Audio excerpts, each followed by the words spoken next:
It was the fall of 1985 when one band, one movement, swept the nation.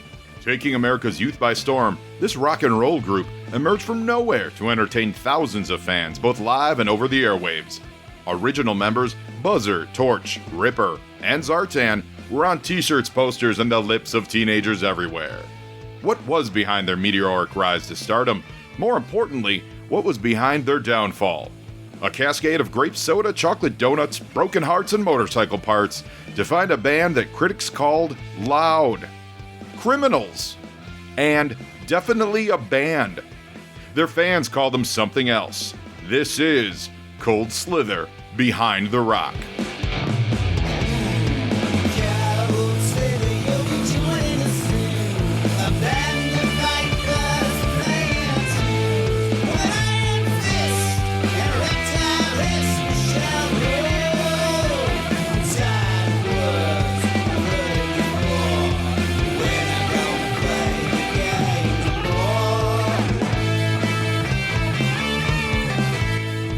Just what was Cold Slither? Some say they were only a Cobra money-making scheme. The band members paint a different story altogether. Buzzer, Ripper, Torch, and Zartan were the driving force of a heavy metal revolution that took 1985 by storm. Cobra Commander brought this plan to us. He was all, "Zartan, I've got a new scheme to take over the world." I was like, "Sure, okay. How about a realistic goal every once in a while, but okay." Oh, so we were just hanging out at the servo, plotting some mayhem, and this payday fell into our laps. Ripper said plotting mayhem. If I recall correctly, when Zartan approached us, Rip was using his fingers and toes to count all his bloody felonies. Bit of ironic foreshadowing there, though, right? Dunno about Buzzer, Rip, but I've been monkeying with guitar since my time in the Merchant Marines. I used to torch my own guitars together. Sounded terrible, but they looked cool. I actually learned piano as an ankle biter. Wee Ripper. Me mum would give me a few bucks for lessons, but I'd always go to the bottle-o and get some candy cigarettes. I'm sorry, I mean candy and cigarettes. But I couldn't lie to me mum, so I just forced the chalky to learn me the piano for free. Buzzer don't bloody play music. I never needed to know music. Then Cold Slither happens. To this day, I still don't think I needed to know music. The band had a tumultuous beginning as a front for a Cobra mind control program, engineered by both Destro and a then behind-the-scenes Dr. Mindbender. Yeah, it was all my idea. I was on Destro's Mars Industries payroll at the time. He hadn't yet invited me to Cobra's inner circle. Mindbender hadn't created the bats yet. Mind control's pedestrian. Dr. Venom already had mind control. It takes more to be invited to Cobra Command. The mind control worked as a subliminal enslavement program, playing as a backing track underneath the main music. This gave Cobra complete mental control of the audience. But was that all there was to Cold Slither? It sucks that our legacy is about mind control. I mean, Guns N' Roses don't get tagged with that. Motley Crue doesn't get slapped with hypnosis. And I'm wise that Nicky Six gabbed with Mindbender back in '85. Listen, the Zartan brand name is all about deception. So I loved the idea. I just didn't know how much work was going to be involved. Cold Slither may have broken wide in December of 1985, but they were playing gigs as early as 1983. We were all stuck on the space station, right? Bored out of our minds, babysitting some POWs and fatal fluffies. Torch had the brilliant idea to scrap some pieces of the space station to make instruments. I mentioned that ripping apart a space station might be a dog's breakfast, and that's coming from me, Ripper, who rips things. Torch took issue with my rather dinky suggestions, and then he punched me in the chivvy while questioning my status as a dreadnought. One ding-dong-go later, we were welding space station pieces to make some instruments. Just like the old days. I used some Joe helmets for percussion, you know, like those little cannibal fatal fluffies in Jedi, right? Anyway, though, that was when the alarms started sounding and we lost our gravity, right? It's hard to bang on an helmet when Newton's 3 laws of motion are on full display, you know what I mean? As an aside, does anyone know what did happen to those fluffies? After narrowly escaping the satellite crash, the Dreadnoks continued on their terrorizing ways, all the while honing their musical abilities. It was during this period that Cobra struck a lucrative licensing deal. Funny pages and nipper tunes. I was fed up. We signed over our likenesses to Cobra, but we didn't think they'd do us like that. The comic was alright. I mean, I was pretty solid in that. But cartoon was dodgy. I mean, we were comic relief. Of course they were comic relief. Have you spent 5 minutes in a room with those morons? They could be nothing else but comic relief. With the rising success of their animated adventures, there were real-world ramifications for the Dreadnoks. I couldn't show my face down under. For the first time in my life, I was Devo. And I've done some crook stuff. Murder, mayhem, general misanthropy. But that cartoon, man, it made old Torchy look like a mug. So when Destro proposed this idea to make a rock band, me and Torch clinched. Anything to get our road cred back. I just wanted some birds. And so Cold Slither was born. When we return, Cobra makes their move, and the real work begins. Next on Cold Slither, Behind the Rock. Hi, I'm Fred16 of the Midwest Fred series, and I'm here to talk with you about your home value. Extensive Enterprises took you in, changed your face, gave you a fake family, and embedded you into small towns across America. Living the dream, right? Part of that dream was home ownership. And when you became a Fred, we gave you a home. You signed the documents, and that means legally, the home you own is your property. All that value, all the equity, all yours because some Extensive Enterprises accountant screwed up. With that in mind, why are you sitting on that home investment? There's gold in them there homes. Gold that should have been Cobra's, but for the oversight of a now renditioned low-level accountant. Cobra Reverse Home Mortgage gives you back the equity in your home by taking total ownership of your home now, before your fake family takes it after you've taken a laser to the face. Trust me, I'm a Fred. Well, I'm one of 37 Freds, but you know what I mean. Sign up for the Cobra Reverse Home Mortgage today and start living your best life, the life shared by the dozens of other guys that look just like you. Cobra Reverse Home Mortgage. Render unto Cobra that which was supposed to be Cobra's in the first place, but for the mistake of a now dead accountant. Don't miss 20 Questions this Sunday with host Hector Ramirez as he works to expose the corruption of the G.I. Joe team. This week, Hector visits the Fort Wadsworth Chaplain's Assistance Motor Pool to talk with Clarence and Cecil, two former staffers who claim to be whistleblowers. Also, the 5-part expose continues on the mysterious mercenary Quinn. Only Hector Ramirez has the courage to put truth to power every Sunday on 20 Questions, only on CCTV Channel 36, The Snake!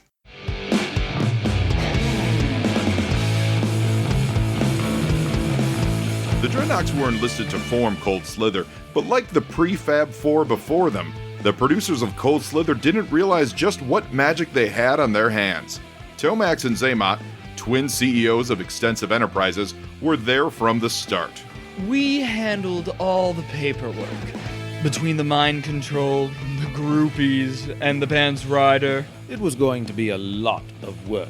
So, my brother and I worked as both manager and agent. Some say that's double dealing. We say that's smart business. I say 40% of our profits went to two punters who couldn't stop leaping out of their own office windows. The first thing they needed was a song. For that, they turned to the resident Cobra poet, Major Sebastian Blood. Yeah, I wrote Cold Slither. Not that you'd know it from the royalty checks. Those pirates forced me to sign over writing credit to Extensive Enterprises. My greatest work of verse, heard round the world, and everyone thinks that two creepy acrobats wrote it. According to Blood, that wasn't the last time his verse would be stolen. If you noticed, I left Cobra and had a much lower profile for a time. I spent those years writing a plethora of top hits, all stolen from me. Girls, Girls, Girls was my song. Birds, Birds, Birds. To Be With You by Mr. Big was my song. Sloppy Sickens. Most painful, though, was the mega hit Unskinny Bop, completely ripped off from my personal magnum opus. My one eye doesn't see size. Why just the Dreadnoks? Why not have other members of Cobra join Cold Slither? Aye, the twins thought I would fit in, what with the chrome and all, but it really wasn't my style. However, I'm a team player, so they had me ask my darling Baroness to participate. Oh, They asked me to be a backup singer. Of course I declined. The Baroness backs up no one. I had to stay at the Silent Castle for a week. With the corporate Cobra machine in place, the band set out to play some gigs and find their rhythm. One of their first stops was the south side of Chicago. The Thirsty Whale. Promoted on a popular local events calendar, most of the crowd showed up that night expecting something quite different. Starbeat presents What's Happening. Saints and Sinners in Willow Springs features live music nightly. The Prime and Tenor is daily fashion shows 10 to 4. English Leather Bikini Finals Wednesday at Eric the Red's 3300 West 111th Street. This Saturday night, White Slither, a metal experience, plays with the Thirsty Whale. They thought we were some kind of Poison cover band. I guess the snake motif and whatnot had them rattled. I don't blame them. But when the third full can of old style hits you in the head, I was like, enough's enough. Which was mental, because the band Enough Enough was the actual headliner that night. Chip Enough heard that, and he took the stage, which we didn't take too kindly to. The fight that broke out spilled onto the streets, resulting in a 3-state police chase, with the Dreadnoks first fleeing to Indiana, then turning around and ending up in Milwaukee, Wisconsin. It was like that blues movie. Lots of bobbies, lots of crashes, lots of sunglasses. The only thing that saved us was my brother and sister. They met us on Lake Michigan with a swamp fire and my skier.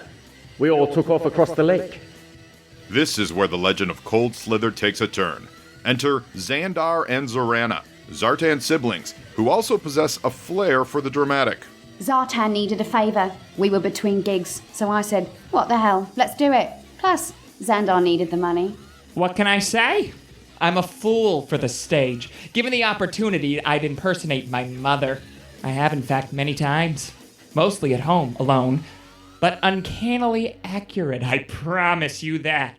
And so, for the rest of their short debut tour, Zartan was impersonated by both Xandar and Zorana on alternating nights.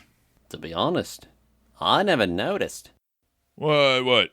Who impersonated who now? I had credible information that a certain revenge-obsessed ninja was sniffing around. Let's just say Saddam wasn't the only one using body doubles. What? No, I didn't care if it was my brother. Or my sister. Why would I? Have you met them? As their skills were being honed across the Midwest, Cobra Command was putting the finishing touches on the mind control aspect of Cold Slither. My first attempt at the subliminal messaging just resulted in listeners stripping off their clothing and displaying lewd behavior. Aye, we sold that technology to Motley Crue. The second iteration just caused completely blank minds, total ignorance, no control.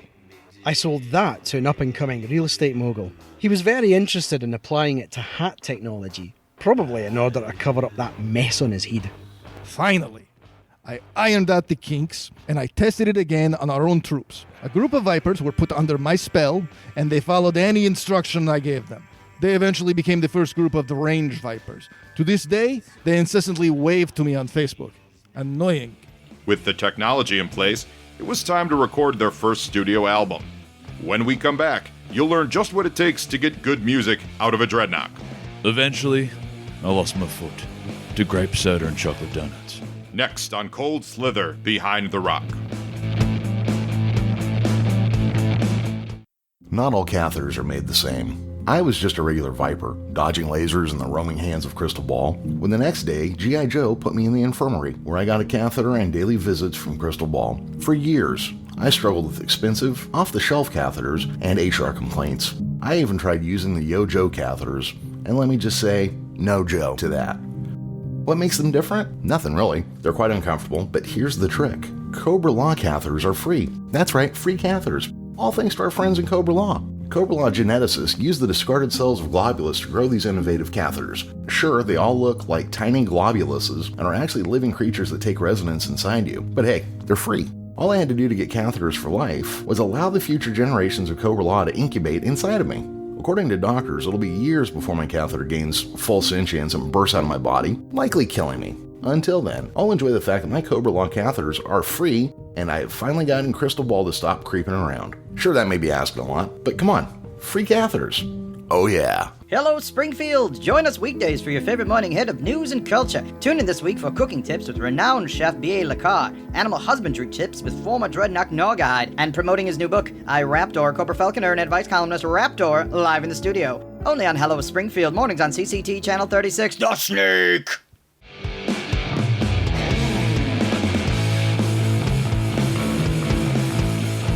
Cold Slither was in the studio for the first time, laying down tracks, but something just wasn't right. On the road, we had all our stuff. We had the soda, the donuts, the diesel fumes. But in the studio, there was nothing but coffee and bagels. We had a line on stolen Starbucks trucks. We're not going to turn down free food just so some Outback lowlifes can get diabetes. But the sugars wouldn't be stopped. Soon, the Dreadnoughts were smuggling in their own stash of grape soda and chocolate donuts, which would eventually lead one member down a long, painful road. It's a bonza combination. When you mix the two, there's like maximum sugar. I have a sweet tooth, what can I say? Sweet tooth. Not for long. He never brushed his teeth or practiced minimal dental hygiene. I pulled half his teeth by 87, not to mention his foot in 02. I'm not uppish, alright? I'll let it get to me. But I was lucky that my dentist was also a master of robotics. Got me an old bat foot for a prosthetic. Works great. Squeaks when it rains, though. As the Cold Slither recording session wound down, management started to flex their muscle. We felt that the Dreadnoughts needed a visual upgrade. You know, to look the part. Have you seen Kiss? I wanted our music to speak for itself, not the circus show they put us in. Well, I look like a punk. Yeah. Not a good punk, like punk, but punk like bad punk. The first look was not good. Too much eyeliner, too much face paint, too much. I was completely comfortable with it. Back to the drawing board, the band settled on a more rock and roll biker look, and for good reason. I wondered why we didn't just wear our regular gab. People say to me all the time, Ripper, you look pretty lousy. It's hard to tell when you want the terrorists. Hence, the change of strides. I really only had one set of gear, so I was chuffed to get new skins, mate. Xandar designed my look. Fabulous. He just stole my clothes. The album complete, it was time for the publicity machine to kick in. This was still the 80s. Payola was everywhere. We'd pull up to a record store in an extensive Enterprises van, hold a laser pistol to the head of the store manager, and surprise, he'd buy two cases of albums. Radio stations weren't immune to the Corsican charms either. Our limo would pull up to a radio station. We'd go flipping out the sunroof. Climb up the side of the building until we reached the DJ, hold a laser pistol to his head, and surprise, he'd play our single. Fans of Cold Slither also felt the sales pressure. Our merch tables were a smashing success. We stuffed all those tables with Fred series Crimson Guards. If the crowd didn't buy enough merch, the CGs would pull a laser pistol and rob the crowd. It wasn't really that complicated in the 80s. The debut single, Cold Slither by Cold Slither, off the album Cold Slither, with the B-side Cold Slither Reprise, rocketed up the charts, passing megastars like Madonna, Lionel Richie, Huey Lewis and the News, and even catching the attention of the king of pop, Michael Jackson. We heard Michael Jackson wanted to meet us. I was sloppy for the Jackson 5, so I said, what the hell? Let's do it. That was a real pig's ear. When the police report was filed from Cold Slither's visit to Neverland Ranch, the details painted a horrific picture. A dead giraffe, a destroyed carousel, and a kidnapped Bubbles the Chimp were amongst the charges leveled at Cold Slither. Sure, still wasn't the worst thing to happen at Neverland Ranch. Coming up on Behind the Rock, Cold Slither's first encounter with failure, and a little group called G.I. Joe. Who knew the Joeys were music fans? We were trying to stay away from all that terrorism rot. And whammo! Next on Cold Slither, Behind the Rock.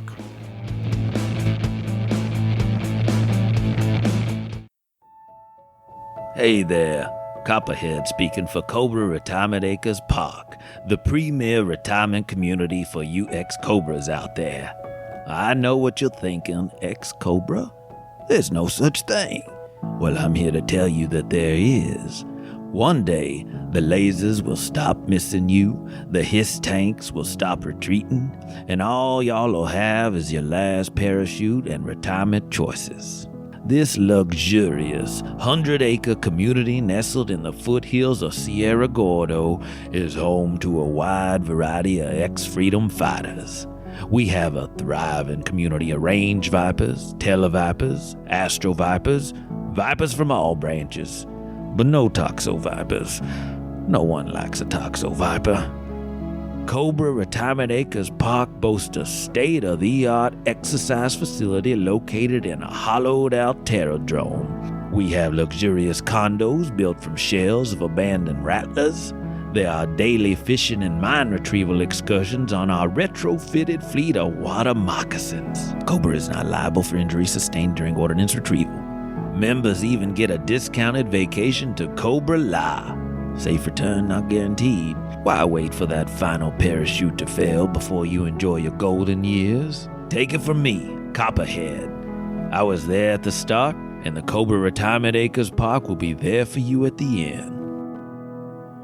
Thursday nights on CCTV is all about the laughs. At 7, check out your favorite episodes of That's My Destro, followed up by the brand new sitcom Best Enemies. When Captain Gridiron has to get a roommate due to G.I. Joe mismanaging his retirement funds, he gets more than he bargained for when Metalhead comes knocking. It's gonna be a bang for sure. Then at 8, Mercer is on the run and bustin' loose in the Emmy Award-winning Traitor to the Cause. At 9 p.m., when Jinx comes home to confront the Blind Master, she's in for a surprise as Billy returns on this very special episode of Erishikage Creek. It's must-see because it's the Law in Springfield Thursday, only on CCTV Channel 36, The Snake.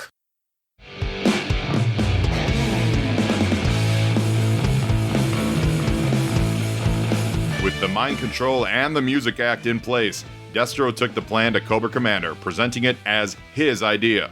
Of course I took credit for it. That's how hierarchies work. You think I personally designed the demon or the razorback? Get real.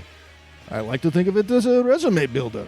We asked members of Cobra High Command what they thought of the actual music that the Dreadnoks were playing. Aye, but it needed more bagpipe. The beautiful lyrics were overshadowed by all that banging. More bagpipe! Cold Slither? Ugh, I always preferred the Scorpions. Bagpipe! Bagpipe! Bagpipe!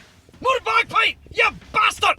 This part of the story has been dramatized in cartoon form, how the band filmed their music video and eventually headlined a massive stadium performance.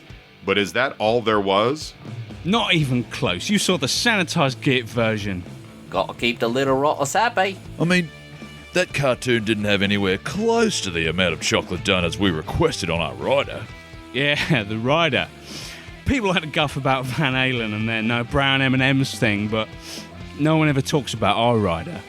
It had the usual donuts, soda, of course, but we also had, hidden deep in the rider, a demand for giant bowls of M&M's, but only red M&M's.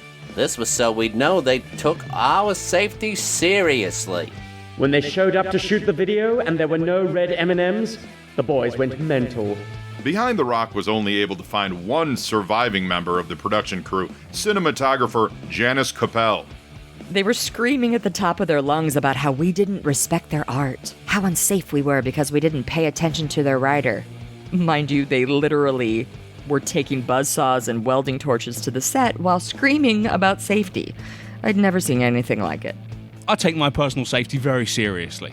If they weren't going to pay attention to the details, I was going to make them pay attention. The problem was, red M&Ms weren't being made at the time. Mars Candy took them off the market for toxic concerns. Would you like to see the actual Cold Slither rider? I saved it. Here it is. In crayon, grape soda, chocolate donuts, and red MAMs. MAMs. They wrote M-A-M-S. Couldn't even spell it right. So, there were no details to miss. I solved it by painting actual M&Ms with red spray paint. Actual toxic red spray paint. Those M&Ms tasted bonza. Best I ever had. They ate paint and it calmed them down. And for the record, every single one of their checks bounced. Finally, the big night had arrived for Cold Slither. Their massive global debut concert would be the event that would cement their legacy in rock and roll history. It was a rough start, to say the least. Satin, a popular nightclub chanteuse, was the opening act that evening. Many point to that odd pairing as the spark that lit the crowd's fuse. Look, I didn't want to do it. Have you seen my act? I'm a nightclub performer. I do love songs and ballads, primarily in small drag clubs that cater to criminals. I guess Cold Slither had the criminal part down. Satin is amazing. She can play any house anytime. I demanded she open the show. Look, I'm not one to turn down a paying gig, so I said yes. But midway through, the Cobra that got away, I noticed the crowd starting to turn. So I high-kicked my way off stage. It was a mess. Like asking Streisand to open for Rat. I happen to enjoy both Streisand and Rat. With a rough opening act, the crowd was restless, to say the least. It's a good thing we had the subliminal messages in place. That crowd was gonna have a go like Altamont. Turns out it really was just a one-hit wonder. Not a very crack one at that, anyway. The crowd heard us live and were like, huh? Throwing bottles is one thing. They started throwing chairs. Enter their head roadie, Monkey Wrench. I still contend that if the Jumbotron hadn't shown me breaking that guy's mug, the crowd wouldn't have rioted. I blame the AV bloke. But riot they did. The crowd surged the stage, trampling dozens, including members of the G.I. Joe team that were in attendance. I mean, who doesn't like good music? Plus, I'm a personal friend of Satin's. I mean, how could I pass up that concert? I tried to get backstage, just to say hi, and that's when things got a little weird. As the crowd turned on Cold Slither for their obvious lack of talent, the mind control kicked in and the audience became quite docile. I don't know what docile means, but people have used that word, so, yeah. We must have played Cold Slither, like 7 times, before it all went box on. Primarily due to the efforts of 3 G.I. Joe members who had the foresight to wear earplugs to the concert. We caught up with CoverGirl of the G.I. Joe team during Paris Fashion Week. It wasn't because girls don't like rock music, as has been portrayed. It's because we actually care about our hearing. I'm not going deaf because a roadie likes it loud. It just so happened I also blocked the mind control, so win-win.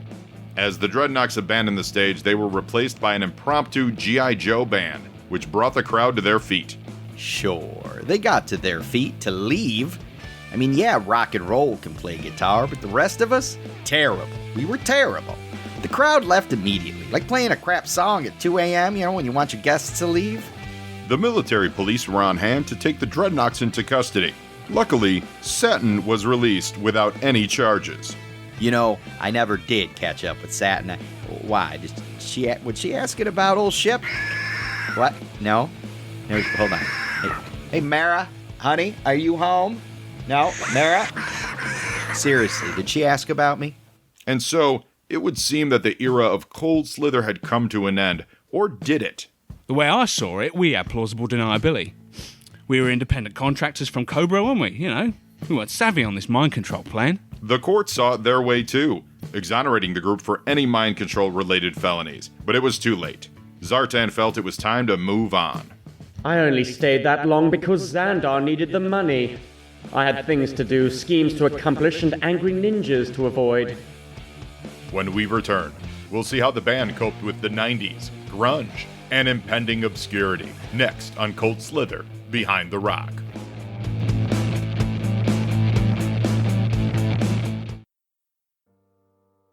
I grew up not knowing who my dad was. In 1986, my ma gave birth to me in a Chicago motel room, and the only clue I had to my heritage was green hair, a slight echo in my voice, and a nasty aversion to sunlight. That was my identity, until I used serpentstory.com and had my complete DNA profile cataloged. The scientists at serpentstory.com were able to take a swab of my DNA and match it against criminal databases all over the world. If my dad was out there, and if he was a wanted criminal, I was going to find him. The matching process was shockingly fast. They told me it was considered a red flag match. Serpentstory.com dispatched authorities to my home immediately to inform me of my results and read me my rights. It turns out my DNA is a hot mess of criminality, and I'm now wanted in 47 states and on 5 continents for high crimes. My lawyers argue that I can't be held liable for the crimes of my dad, but I say I'm lucky to know him. Zartan, I'd like you to meet your daughter, me, Zanya. If you can break me out of prison, that'd be great. We can go to a Sox game and get another face tattoo. If not, I understand. Go to serpentstory.com and meet the match of your life story. One felony at a time.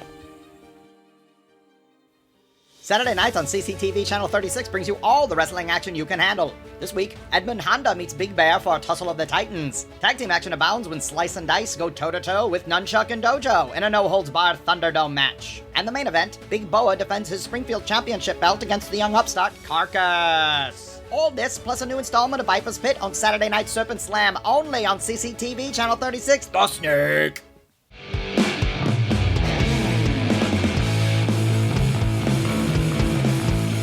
Without a frontman, Cold Slither floundered. They tried bringing in some other Dreadnoks as replacements. Zanzibar, regardless of what he says, cannot carry a tune. Nor can he carry off that top knot. Thrasher, perfect name for a frontman, right? But first rehearsal, he did almost murder the sound engineer. Almost. Sure, right. Try finding that bloke. With no other options, the Dreadnoks settled on their former roadie, Monkey Wrench. I thought I did a good job. I mean, our album, Cold Slither Presents Monkeying Around, charted very high in my hometown, North Wales. Number 5, I believe. A real rough spin.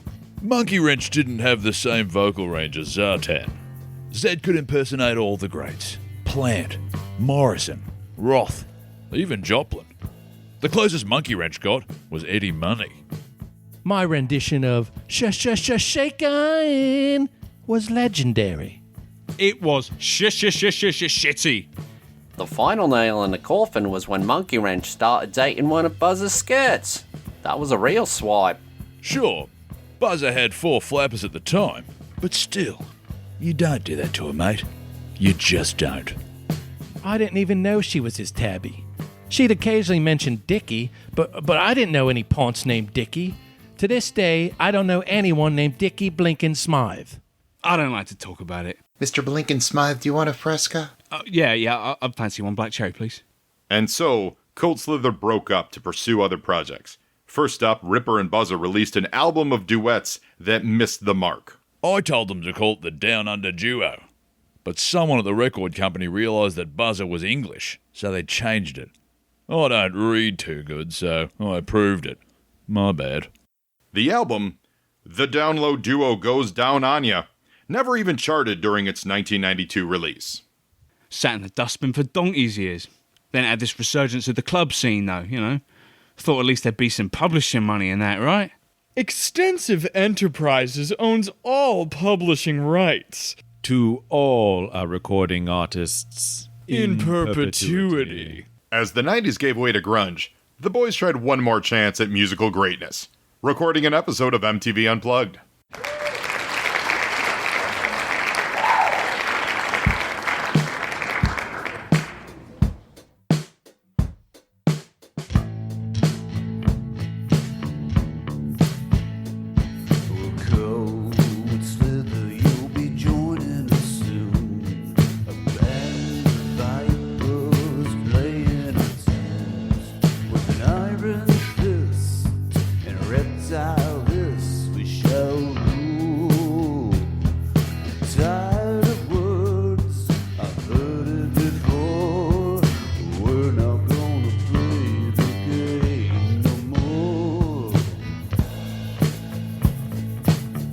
Audience members claimed Cold Slither's performance was amazing, a new mark of greatness, comparing it to Elvis's 1968 comeback special.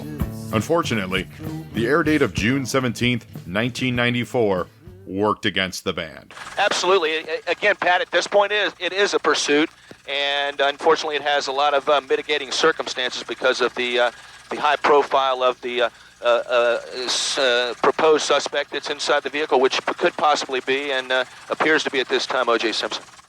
The worst ratings in the history of MTV Unplugged continued the curse of Cold Slither, and the music died for Ripper and Buzzer, but not for Torch, who found a second life in the standards. Torch's Torch songs, my collection of guitar standards. Did surprisingly well, gained me a whole new audience. I was as shocked as the next bloke.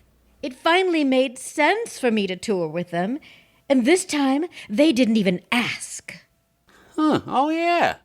Satin would have made a great opening act, wouldn't she? I didn't even think of that. And so they finally faded into obscurity, until a short-lived reality show resurrected their music in 2002. Filming on Wildin' with Buzz and Rip was unfortunately cut short by Ripper's battle with diabetes. Today, Torch has a healthy career for himself as a sessions player in Hollywood. Ripper runs a halfway house in the swamps of Jersey for recovering sugar addicts, and Buzzer has abandoned the music game entirely, choosing a life of crime over the fame and fortune that came with Cold Slither. I didn't choose crime. Crime chose me. I did choose to keep doing it, though. That was definitely on me. Xandar still tours with a Cold Slither cover act, playing state fairs and summer fests. Hello, my baby. Hello, my honey. Hello, Chicago. Ridge. We are Xandar's Cold Slither, and we are here to melt your minds. Hit it, Zanzibar. Zorana still works in the music industry as a body double. These divas don't want to do half the stuff they need for their career. So I put on one of those face masks Cobra always has a stash of, and I impersonate them. I've been Spears, Stefani, even was a Kardashian once. Ray J, call me. Zartan's whereabouts are shrouded in mystery, as would be expected for a master of disguise. Renaissance fairs. Lots of Renaissance fairs. Where else can my archery skills be used? As for the power trio that made up the heart of Cold Slither, they have no real regrets. Well, it was something, I mean. We've done a lot in our day. Been in space, other dimensions, a stretch or two in the jug. I guess Rockstar was just another thing. It was the greatest thing I'd ever been a part of. And the only thing I can look back on my life with any sense of pride. I'll miss my foot. Yeah, it was alright. This was Cold Slither, Behind the Rock, written, produced, and narrated by Joe Slepsky, featuring the amazing vocal talents of Ross Fisher Davis as Buzzer, David Elton as Torch, Kai Anthony Smythe as Ripper, Stephen Jubber as Zartan, Claire Taylor as Zorana, Alex Tortora as Xandar, Cobra Commander, and Tomax, Paul Galliano as Zaymot and Copperhead, Dave Amiot as Dr. Mindbender, Scott Peacock as Destro, Rebecca Wallenczak Slepsky as Janice Capel and Zanya, David Schrader as Monkey Wrench and Fred 16, Mark Silgalis as Major Blood, Lizzie Cherner as Satin and Covergirl, Jeremy Vilmer as the Cobra Lock Catheter Guy, and the incomparable Morgan Lofting as the Baroness. This has been a labor of love. All characters are wholly owned by Hasbro, and is a parody based off of the amazing Sunbow episode Cold Slither, written by Michael Charles Hill. I hope you enjoyed it.